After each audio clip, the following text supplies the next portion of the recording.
ఇస్తానమ్మా చేస్తానమ్మా పోమ్మా అంటారు. మరి ఇలాంటి మాటల కోసం వాళ్ళ బంగారాజు గారు వచ్చి దిగి మాట్లాడుతూ ఉన్నారు.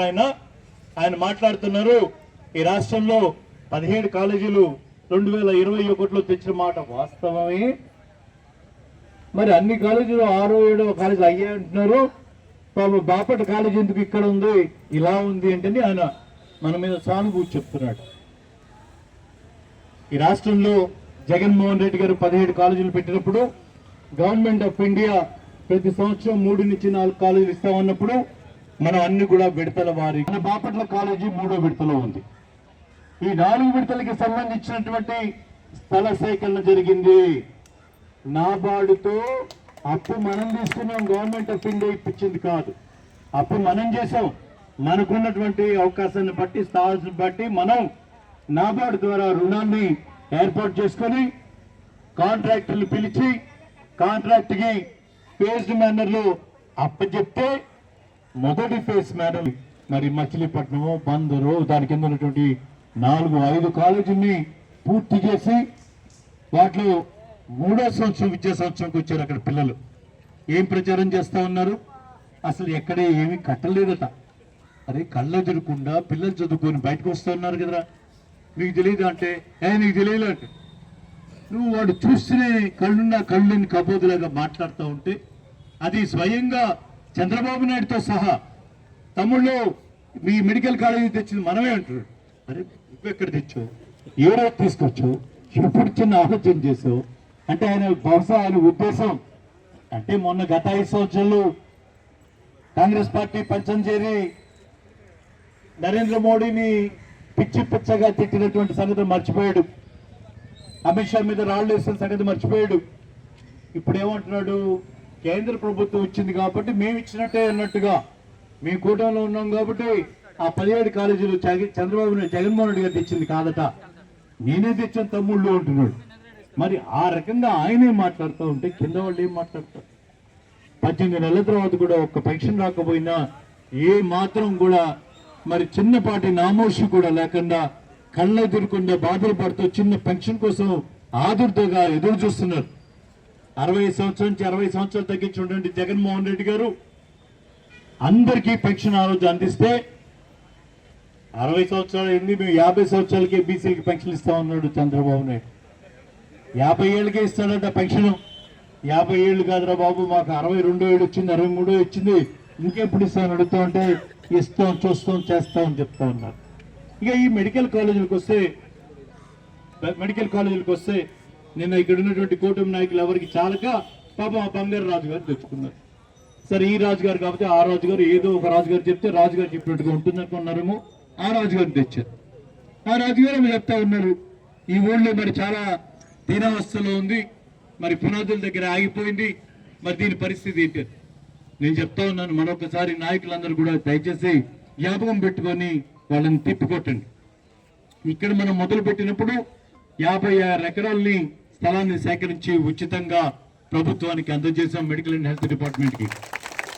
అది ఒక గొప్ప టాస్క్. ఎక్కడో దొరికిందిలే, ఏదో వెదులపల్లి దగ్గర దొరికింది, ఏదో మురుకుంటపాడు దగ్గర దొరికింది, అక్కడెక్కడ దొరికిందని ఎక్కడో కట్ల. ఇక్కడ ఉండేటువంటి ప్రజలకి అనుకూలంగా ఉండాలని ఎమర్జెన్సీలో కూడా హాస్పిటల్కి వెళ్ళాలంటే 1 కిలోమీటర్ దూరంలో టౌన్లోకి అందుబాటులో ఉండే విధంగా మరి వెతికి పట్టుకొని మనం అప్పచెప్పి మరి ఎంతో కష్టమైనటువంటి పునాదుల్ని మరి దాదాపు 20 మీటర్ల నుంచి పైల్ ఫౌండేషన్ వేసుకొచ్చి ఇవాళ పునాది స్థాయికి తీసుకొచ్చి అన్ని రకాలుగాను ఏర్పాటు చేసి సిద్ధపరిచి ఎప్పుడు అప్పచెప్పాం వాళ్ళకి. ఈ ప్రభుత్వం వచ్చింది ఎంతకాలం అయింది? 18 నెలల కాలంగా ఒక్క ఇటుక పెట్టకుండా 18 నెలల కాలంగా అక్కడ పనులన్నీ ఏదో కొంపలు మునిగిపోయినట్టుగా చంద్రబాబు నాయుడు గారు అధికారంలోకి రాగానే అన్ని కాలేజీల పనులు ఆపిచ్చేసాడు. దాంట్లో బాపట్ల కాలేజీ పనులు కూడా ఆపిచ్చేసి ఇవాళ ఆయనతో అడుగుతూ ఉన్నారు, ఇదంతా ఎందుకు ఆపారు అని అడుగుతున్నారు. ఎందుకు ఆపారు? మన అడిగేది ఇది. ఆయన కూటమి ప్రభుత్వంలో భాగస్వామ్యం కదా, ఎవరిని అడగాలి? ప్రభుత్వాన్ని అడగాలి. ఎందుకు ఆపారు అని అడగాలి. మన అడుగుతున్నాడు ఆయన, మీరు ఎందుకు ఆపారు అని అడుగుతున్నారు, మీరు ఏం చేశారని అడుగుతున్నారు. గవర్నమెంట్ మాదనుకుంటున్నట్టుగా ఉన్నాడు బంగారాజు గారు.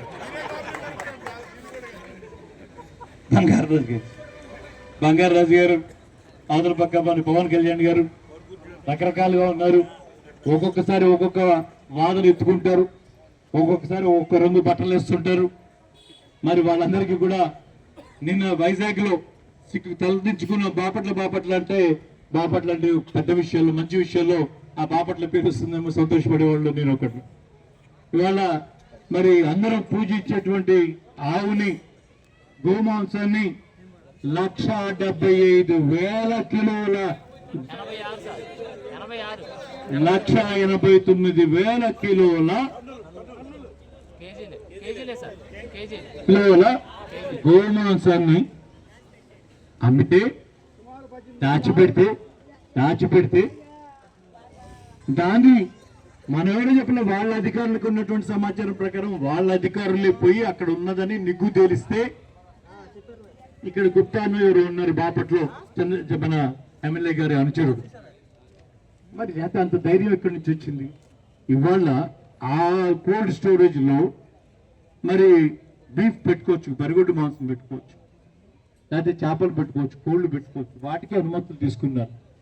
దాని మాటను ఏం చేస్తున్నారు? వీటికి డిమాండ్ తక్కువ, ఆవు మాంసం కావాలని చెప్పి పైన దేశాల వాళ్ళు అడుగుతున్నారని చెప్పి ఇక్కడ దాని మీద బ్యాన్ ఉన్నా ధైర్యంగా, నిస్సిగ్గుగా, నిర్లజ్జగా ఏం చేస్తారు లేనటువంటి ధైర్యంతో ఈరోజు అక్కడ జరిగిన దానికి తల వంచుకోవాల్సింది పోయి ఇక్కడికి వచ్చి బంగారాజు గారు ఏం మాట్లాడుతూ ఉన్నారు? హాస్పిటల్ గురించి తెలియనటువంటి మాటలు మాట్లాడుతూ ఉన్నారు. దయచేసి పత్రికల్లో మీడియా కోడే కోస్తా ఉంది, అన్ని ఛానల్స్ లో చూపిస్తా ఉన్నారు. వైజాగ్ లో జరిగిన సంఘటనకి మా బాపట్ల ఒక గుప్తా గారు ఆయన ఎమ్మెల్యే గారు అనుచరుడని చెప్తా ఉంటే మేము సిగ్గుపడతా ఉన్నాం. దయచేసి ప్రజలకు ఉపయోగపడేటువంటి ఈ మెడికల్ కాలేజీని, ఈ జనరల్ హాస్పిటల్ని చేతనైతే దగ్గరుండి ధైర్యం ఉంటే కట్టించండి. ప్రభుత్వం కట్టించాలని చెప్పి నిగ్గు తెచ్చండి. అంతే తప్పించి ఇవాళ మీకు అసలు మాట్లాడే హక్కు ఎక్కడుంది? వీటి గురించి మాట్లాడేది ఒక ఆయన అంటాడు, మరి 18 నెలలుగా మీరేం చేశారు? 18 నెలలుగా మీకు అప్పచెప్పారా? 18 నెలలుగా వెళ్ళిపోయారు. ఒక షాప్ దగ్గరికి వెళ్తే సార్ మీరుంటే అయిపోయేది సార్ అన్నాడు. నేను రఘుపతిని ఓడగొట్టి పంపించారు కదా. నిజంగా ఉంటే అయిపోయేదే. 2026 విద్యా సంవత్సరానికి మనం పూర్తి చేయాలి. జగన్మోహన్ రెడ్డి గారు ఇచ్చినటువంటి ప్రణాళిక ప్రకారం 3వ విడతలో ఉన్నటువంటి కాలేజీలు అన్ని కూడా 2026 విద్యా సంవత్సరం అంటే జూన్ జూలై నాటికి మనం సిద్ధం పరచాలి. ఇప్పటికి 18 నెలలు అయింది వాళ్ళకి అప్పచెప్పి, ఇంకొక 8 నెలలు ఉంది. సుమారుగా 26 నెలల కాలం ఉంటే పునాదులు పూర్తయినటువంటి దాన్ని పూర్తి చేయడం అన్న కష్టమా? ఇందాల కనీసం అక్కడ రక్షణ లేదు. ఆ బయట అక్కడ ఉన్నటువంటి స్క్రాప్ అంతా ఎత్తుకెళ్తా ఉంటే చూస్తా ఉన్నారు. ఎవరిది అది? ప్రజలది. మన డబ్బు, మన ట్యాక్స్ మనీ. ఆ ట్యాక్స్ మనీతో ఇవాళ 82 కోట్ల రూపాయల పని జరిగిందని రికార్డు చేసి సుమారుగా 40 కోట్ల రూపాయలు అక్కడ ఇస్తే ఆ కాంట్రాక్టర్ని భయపెట్టి ఇక్కడి నుంచి పారిపోయేటట్టు చేశారు. ఆ కాంట్రాక్టర్కి సంబంధించిన కాంట్రాక్టర్ ఎత్తుకెళ్తున్నాడో తెలియదు, ఎవరు ఎత్తుకెళ్తున్నారో తెలియదు. దాంట్లో ఉన్నటువంటి మెటీరియల్ వెళ్ళిపోతా ఉంది, దాంట్లో ఉన్నటువంటి స్క్రాప్ వెళ్ళిపోతా ఉంది. ఎక్కడ కూడా గవర్నమెంట్ దాన్ని జాగ్రత్త పరిచేటువంటి విధానం లేదు. ఈరోజు బయట ఉన్నటువంటి ఇనుము అమ్ముకున్నారు. వాళ్ళ కింద వచ్చిన 20 మీటర్లు చూస్తున్నటువంటి ఆ పిల్లర్ రాడ్ను కోస్తే దాని కోట్ల రూపాయల విలువ ఎవరికైనా అర్థమవుతుందో? ఆ ఒక గంజాయి తాగేవాడు, బలహీనతున్నవాడు ఆ ఒక్క రాడు కోస్తే దానికి ఉన్నటువంటి విలువ ఎంతో అంచనా కూడా అందటువంటి పరిస్థితి. అధికారులు ఏం చేస్తున్నారని అడుగుతున్నారు.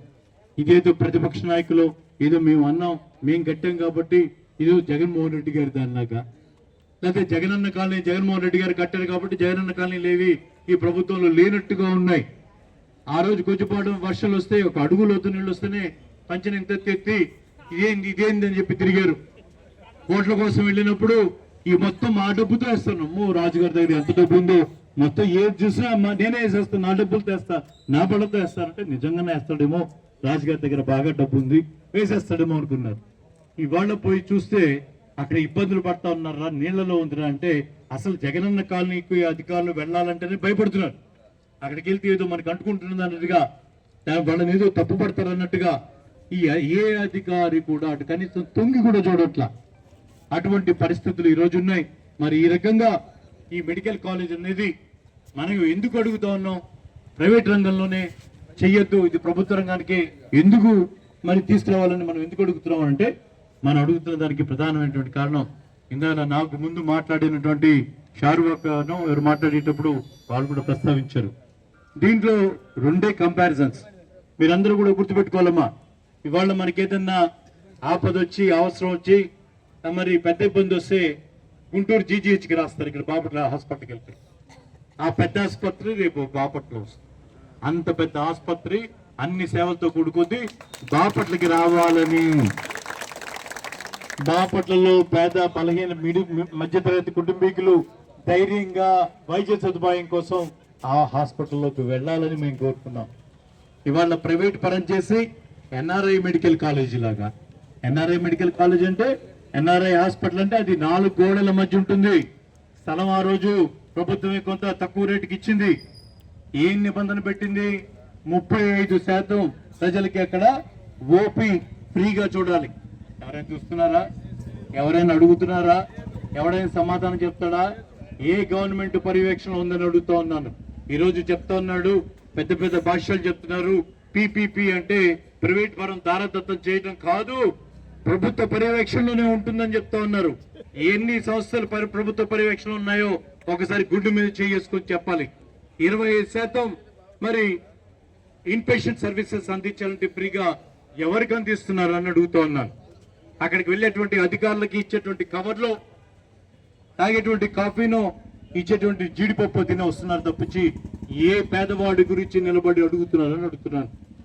మరి ఈరోజు మనం అడుగుతా ఉన్నాం, ఆ మెడికల్ కాలేజీలో, ఆ ఎన్ఆర్ఐ మెడికల్ కాలేజీలో, ఆ ఎన్ఆర్ఐ హాస్పిటల్లో, ఆ 4 గోడల మధ్య జరిగేటువంటి కార్యక్రమంలో అది ఒక వ్యాపార కేంద్రం కాదా అని అడుగుతున్నారు.